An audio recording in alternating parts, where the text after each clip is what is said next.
Hello, my name is Zven from Origen, and this is my basic champion guide to Kog'Maw. Kog'Maw in solo queue is not a bad pick at all. I don't think it's as OP as people say, but it's definitely good. One of the main things that it excels at is that it has really high damage output without having that many items. Using a Rage Blade and Hurricane, you can kill tanks really fast. It's good with champs such as Braum, just can stun him really fast with the passive. It's good with Thresh because he makes up your lack of mobility. But in solo queue it might be bad against teams like Malphite, Victor, kind of dive champions that might go on you really fast, and your team might not be able to defend you because you're not coordinated enough for solo queue. But once you have any kind of defensive champions like the Braum, Alistar, Gragas, and so on, you can really just out damage anyone by just standing still and attacking at them. Kog'Maw's lane phase is kind of the same as it always was. He is strongest at like level 4 to 5 when you have a couple of points in your W, and you can abuse the range against champions such as Lucian or something. We have a lot more range than them. He has a good DPS, but he doesn't have burst. So you want to trade longer trades with Feral Battle and your W. You don't want to trade like one attack and like Q-split from Lucian, because then you will lose. So you want to go for longer trades. And champs such as Braum, Thresh, Alistar that can actually commit to a trade is good with you in lane. But you also have to be careful of ganks. That's the main reason of Kog'Maw. That champs such as Bar can just ult on you. If you have no flash, they're dead to every gank. Thresh can flash on you with Flay and launch on his jungler in, and you have a hard time escaping the gank. You only have a flash, at the best. So having supports that have tools to save you is really good. Such as Thresh, Alistar can block for you. So the main reason is really ganks or strong lanes that can jump on you and punish you hard. Teamfighter in Kog'Maw is kind of depending, as you always, on both your comp and their comp, because if you are really fed, you can most of the time actually just be a tank with stuff like Mortius, Thresh Cage, and just stand still and attack people and kill them really fast. But if they have champs that dive on you, such as Malphite, Nautilus, Victor, this kind of champions, then you might want to be a bit careful before they wait for them to use the stuff. And then also, one thing people don't do with Kog'Maw is that they actually just press W in the start of the fight. But I think it's better to attack like 1, 2, 3, 4, 5 times and then press W, so you get more attacks with Queen Souls off, because that's actually where your damage comes from. It's like the Queen Souls Hurricane doing the damage with your W. So I prefer to get some stacks going and then use W in team fights.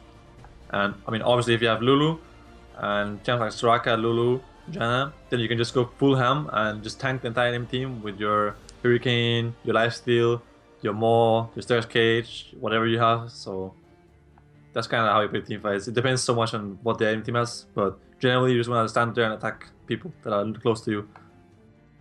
Keep in mind that when playing Kog'Maw, you shouldn't use your ult just to poke people at full HP, because the ult doesn't do much damage to people that are full HP, and it costs a lot of mana if you use it more than once.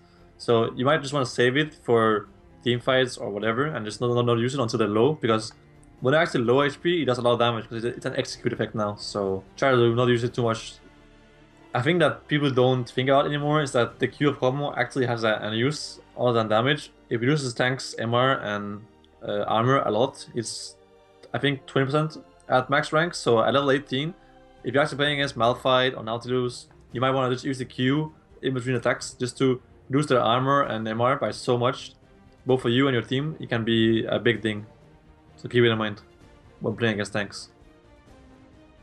So runes for Kog'Maw is the same as almost every other AD carry. You use AD marks, armor seals, and then on the glyphs you can choose to go either full attack speed, full MR, or you can split MR and attack speed together to have like a mixed page.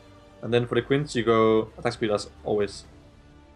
The reason that you want to go either full attack speed is that, let's say you're playing against a lane that has no magic damage. Lucian plus a Thresh has little magic damage, right? But you don't really need to have MR against a Thresh. So you just go attack speed for lane phase, so you have a strong laning. Or you can go like half magic resist and half attack speed.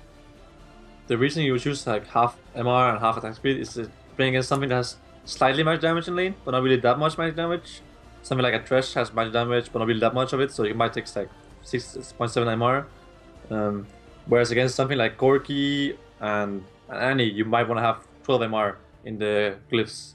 But if you're playing against a Lucian and a support that has no magic damage at all, then you might just want to take, let's say, a Trundle.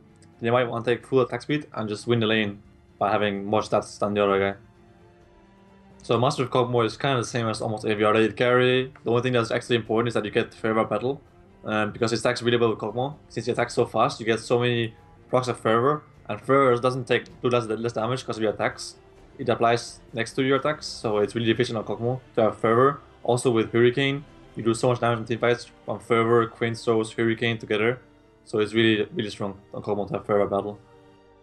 The skill on Kog'Maw is pretty simple. After they changed the passive of the Q to the passive of the W, you don't actually skill Q anymore until you can't skill anything else. You go W level 1, then E level 2, W level 3, and then E, then W, and then ult whenever you can. Max W, and get ult when you can, and then E second, and just take Q whenever you're level, 13, 14, etc. So the only build that's important you get on Kog'Maw is that you get Rage Blade into Hurricane. And then you can do whatever you want. I mean, not really whatever you want, but it depends on the aim team comp and your team comp, because you just want to get boots. I prefer boots of swiftness boots or CDR boots, but mainly I get tier 3 boots, and then you can get anything from player ranking against melee tanks. You can get QSS against champs like Lissandra, Ashe, etc. You can go Witsend if you're against a lot of AP champions and you have much damage on your team. You can go even IH is not terrible. You can go Sturk's Cage against champs that focus you a lot. You can go Multis against APs if you don't need QSS. So you have options, but I think that you will never go wrong if you go Rage Blade, Hurricane, Blade Ring King, with a defensive item like Maw or QSS or Sturk's Cage, and then fill out last item spot with whatever is suitable. There's items like Witsend and Frozen Mallet are never bad. Thank you for watching my basic champion guide. Make sure to check out the rest of the guides over at lolclass.com.